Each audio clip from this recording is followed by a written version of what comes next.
मंगलवार 2 फरवरी 2019 एक ऐसा इंसिडेंट जिसने एक पूरे गांव को हिला के रख दिया। महाराष्ट्र के अंदर जलगांव के पास गराड़ी गांव के जंगल के अंदर एक बच्चे की कटी हुई टांग मिलने पर एक ऐसी स्पेशल टीम बनाई जाती है जिसके 50 पुलिस वालों की मदद पूरा गांव करता है और उस कातिल और उसकी वजह से फैले हुए डर की वजह से पूरा गांव अपने अपने बच्चों को अकेले स्कूल तक नहीं जाने देता।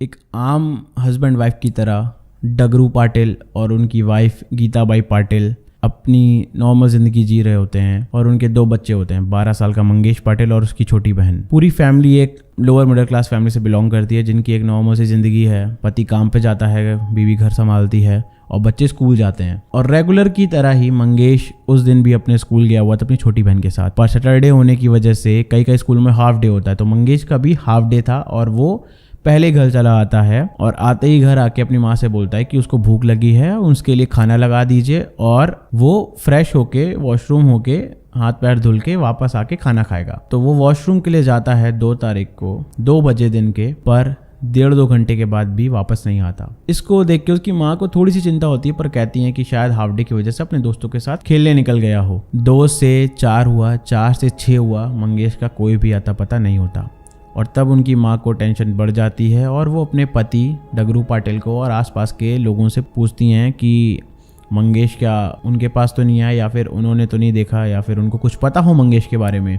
और ये बात सुन के डगरू पाटिल तुरंत घर चले आते हैं और शाम का 8-9 बज चुका होता है, काफ़ी अंधेरा हो चुका होता है ठंडी की वजह से, पर मंगेश का कोई भी अता पता नहीं चलता है। और गांव के कुछ बुद्धिजीवी ऐसा कहते हैं कि मंगेश बहुत दूर चला गया है, किसी के साथ अपने जान पहचान के एरिया से बाहर चला गया, जिसकी वजह से वो रास्ता भूल गया है अंधेरे की वजह से, सुबह होते होते शायद वापस चला आएगा।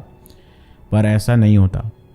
2 तारीख के दिन के 2 बजे से लेके अगले दिन 3 तारीख की सुबह हो जाती है और मंगेश का कुछ भी अता पता ना चलने पर गांव वाले और मंगेश के माता पिता पास के पुलिस स्टेशन में जाके रिपोर्ट लिखाते हैं। और पुलिस वाले गांव के प्रेशर और ऐसा केस होने की वजह से बिना किसी देरी के एफआईआर रजिस्टर कर लेते हैं और ढूंढना शुरू कर देते हैं। 2 से 3 होता है, 3 से 4 होता है और 4 से 5 फरवरी 2019 में एकदम से एक आदमी पुलिस स्टेशन आता है और बताता है कि गराड़ी के ही जंगलों में एक बच्चे की, मतलब एक छोटे बच्चे की राइट कटी हुई टांग पड़ी पाई गई है। और ये सुनते ही मंगेश के माता पिता, गांव वाले और पुलिस वाले स्नाइपर डॉग के साथ उस स्पॉट पे पहुंच जाते हैं और वहां पे जाके मंगेश की माता उस पैर को देख के बेहोश हो जाती हैं। और पुलिस के जो स्नाइपर डॉग्स होते हैं वो आसपास के एरिया को सूंघते हैं और सूंघते सूंघते वो मंगेश के घर की तरफ चले आते हैं। ये चीज देखने के बाद पुलिस और ज्यादा सख्त हो जाती है और ज्यादा पूछताछ करने लगती है। तभी पता चलता है कि किसी लोग से गांव की वजह से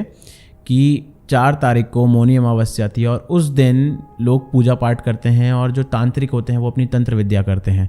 और गांव होने की वजह से शायद ऐसा हो सकता है कि किसी तांत्रिक ने या फिर किसी ऐसे व्यक्ति ने बलि देने के लिए, ऐसी तंत्र विद्या करने के लिए मंगेश का अपहरण कर लिया, क्योंकि मंगेश छोटा बच्चा था और मंदिर भी जाता रहता था और लोग यही कहते कि शायद इसी वजह से किसी ने उसका अपहरण कर लिया है। तो पुलिस वाले 5 तारीख को ऐसा इंसिडेंट होने के बाद 6 तारीख को आसपास के सारे गांव से तांत्रिकों को इकट्ठा करते हैं, उनसे पूछताछ करते हैं। पर सबके ऐसे आंसर्स मिलने पर पुलिस वाले सोचते हैं कि नहीं, इनसे तो कुछ ऐसा प्रूफ या फिर ऐसा कोई कड़ी नहीं मिली जिसकी वजह से ये उस चीज़ में या फिर अपहरण करता हूँ। तो ऐसे ही 6 तारीख निकल जाती है, 7 तारीख निकल जाती है। मंगेश का किसने क्या किया, कुछ किया, किसी को कुछ पता नहीं चलता है। एक टेंजेंट पे ये भी सोचते हैं कि शायद उसका फिरौती के लिए अपहरण कर लिया हो, पर मंगेश की फैमिली एक normal middle class family, lower middle class family से आती है। उनके पास इतना पैसा ही नहीं है कि वो कोई फिरौती लेने के लिए उनको मंगेश को अपहरण कर लेगा। और रही बात आपसी दुश्मनी की, तो पुलिस उसको भी देखती है, आसपास वालों से पूछती है, तो उनको पता चलता है कि नहीं, ऐसा कुछ भी नहीं है उस फैमिली का, किसी से भी ऐसी कोई दुश्मनी नहीं है, ना ऐसा कोई झगड़े में कभी पड़ी है। तो ऐसे ही दिन निकलते चले जाते हैं, पता नहीं चलता है कि क्या होता है। और प्रेशर बढ़ता चला जा रहा था क्योंकि ये केस हाईलाइट होता गया और ऊपर से पुलिस वालों पे प्रेशर आया। तो जो सुपरिटेंडेंट ऑफ पुलिस थे जलगांव के, उन्होंने एक स्पेशल फोर्स बनाई, एक स्पेशल टीम बनाई इस केस पर वर्क करने के लिए, जिसमें 50 पुलिस वाले थे। और तभी 13 फरवरी को पता चलता है कि उसी जंगल की कहीं अंदर झाड़ में धड़ और हाथ के कटे हुए टुकड़े पाए जाते हैं और कपड़े भी होते हैं इस बार वहां पे। तो फिर से पुलिस, पूरा गांव, मंगेश के माता पिता और स्नाइपर डॉग्स वहां पे पहुंचते हैं। मंगेश की माँ का वो कपड़े देख के पहचान लेती हैं कि हाँ, 2 तारीख को जब मंगेश स्कूल से आया था तो उसने यही कपड़े पहन रखे थे।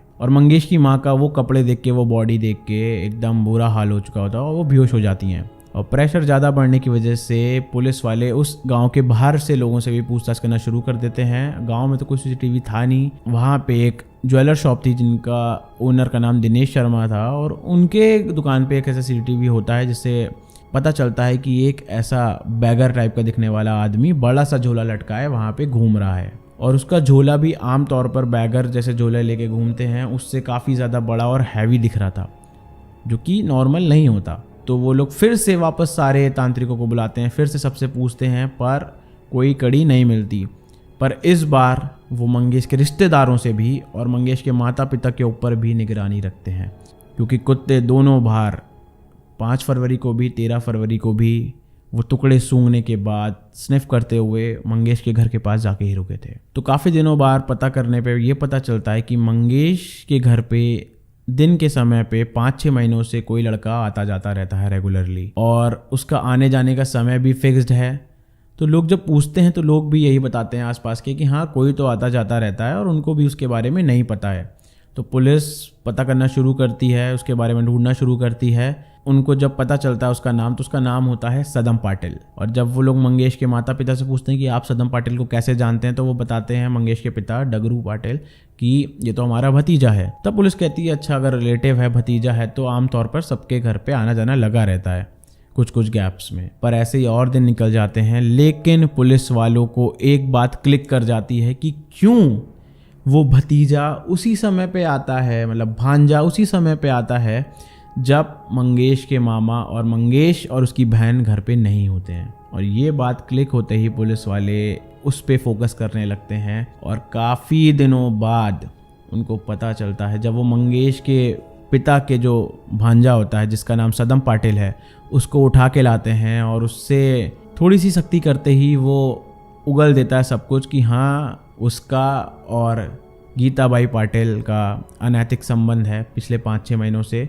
और वो उसी समय पे आता है जब बच्चे और गीताबाई का पति दोनों ही घर पे नहीं होते। और ये चीज़ पुलिस वालों को हैरान कर देती है। और वहीं से उनको एक नाम और पता चलता है, राजेंद्र पाटिल। राजेंद्र पाटिल सदम पाटिल का दोस्त होता है, जिसको सदम पाटिल बताता है कि ऐसा ऐसा गीता बहन के साथ उसके साथ ऐसा रिलेशन है। और उसका दोस्त भी कहता है कि अगर तुम्हारा है तो मुझे भी उनसे बात करनी है। तो सदम पाटिल जाता है एक दिन उनसे मिलने, अपनी मामी से, सो कॉल्ड मामी से, और उनसे मिलता है और उनसे पूछता है कि मेरा दोस्त है वो भी आपसे मिलना चाहता है। तो गीता बहन जो होती ना, गीताबाई पाटिल, तो जो गीताबाई पाटिल होती हैं वो हाँ कर देती हैं उसके दोस्त से मिलने के लिए भी। और ऐसे ही वो पिछले 5-6 महीनों से दोनों दोस्तों के साथ अनैतिक संबंध मेंटेन कर रही होती हैं अपने पति के जाने के बाद, अपने बच्चों के जाने के बाद। पर एक दिन आता है 2 फरवरी, और राजेंद्र पाटिल और मंगेश की जो माँ है वो उनके जाने के बाद घर में अपने अनैतिक संबंध बना रहे होते हैं। तभी हाफ डे होने की वजह से मंगेश बिना बताए सडनली घर आ जाता है, और जैसे ही वो घर के अंदर घुसता है उसको अपनी माँ और वो राजेंद्र पाटिल नाम का एक व्यक्ति आपत्तिजनक स्थिति में मिलते हैं, और वो एकदम से शॉक हो जाता है। और मंगेश किसी को बता ना दे इसके डर से राजेंद्र पाटिल पास में ही पड़ा हुआ बड़ा सा डंडा मंगेश के सर पे दे मारता है, और जिसकी वजह से खून बहने की वजह से मंगेश की वहीं पे मौत हो जाती है। और मंगेश की माँ और राजेंद्र पाटिल मिलकर मंगेश की बॉडी को ठिकाने लगाने का सोच लेते हैं, और ठंडक की वजह से शाम को वो एक एक करके मंगेश के शरीर के टुकड़ों को बाहर फेंकना शुरू कर देते हैं। पहला टुकड़ा, पहला टांग उन्होंने 5 फरवरी को फेंका था, और दूसरे शरीर के हिस्से और टुकड़े 13 फरवरी को फेंके थे। तब पुलिस को समझ में आता है कि क्यों स्नाइपर डॉग्स जो थे आपके, वो उस जगह को छानने के बाद घूम फिर के मंगेश के घर आ रहे थे। मंगेश की माँ से भी थोड़ा सा सख्ती करके पूछा जाता है, तो वो भी इस बात को एक्सेप्ट कर लेती हैं कि हाँ वो उन दोनों लड़कों के साथ पिछले कई महीनों से अपने पति के जाने के बाद अनैतिक संबंध में थीं। और एक दिन मंगेश ने उनको और राजेंद्र पाटिल को आपत्तिजनक स्थिति में देख लिया, जिसकी वजह से राजेंद्र पाटिल ने मंगेश को मार डाला। और उन तीनों ने प्लान बनाया कि ऐसे ऐसे मंगेश की बॉडी को हम ठिकाने लगा देंगे। पर इस बात से एक चीज़ पता चलती है कि जो माँ 2 फरवरी से लेकर इतने दिनों तक बेहोश हो पड़ रही थी, बात करते करते रोए जा रही थी, परेशान हुए जा रही थी। उस माँ को इतने दिनों से सब पता था कि उसका बेटा मर चुका है और उसके ही आशिक ने उसके बेटे को उसके सामने मार दिया, और उसकी माँ ने खुद मदद करी उस लड़के की अपने बच्चे को ठिकाने लगाने में। तो आप सोच सकते हैं कि जब लोगों को पता चला होगा इसके बारे में, पुलिस को जब पता चला तो वो भी ऐसे ही शॉक हो गए। और तीनों के ही मतलब राजेंद्र पाटिल, सदम पाटिल और गीताबाई पाटिल का कन्फेशन हुआ। उन्होंने अपने जुर्म को एक्सेप्ट करा और आज के समय पे वो जेल पे हैं। और 12 साल का मंगेश अब हमारे बीच में नहीं है। तो अगर आप अभी तक यहाँ इस वीडियो में हो, अगर आपने वीडियो देखी है तो आप कमेंट करके बताओ कि आपको ऐसे केस स्टडीज़ केस के बारे में और जानना है, सुनना है, वीडियोस चाहिए तो कमेंट करके ज़रूर बताओ। कि वीडियो अच्छी लगी हो या फिर कुछ भी आपका ऐसा रिव्यू हो तो आप कमेंट करो, लाइक करो, शेयर करो, डिसलाइक करो, सब्सक्राइब करो, अनसब्सक्राइब मत करना बस। और thank you so much for watching. Stay safe, be happy. जय हिंद, जय भारत।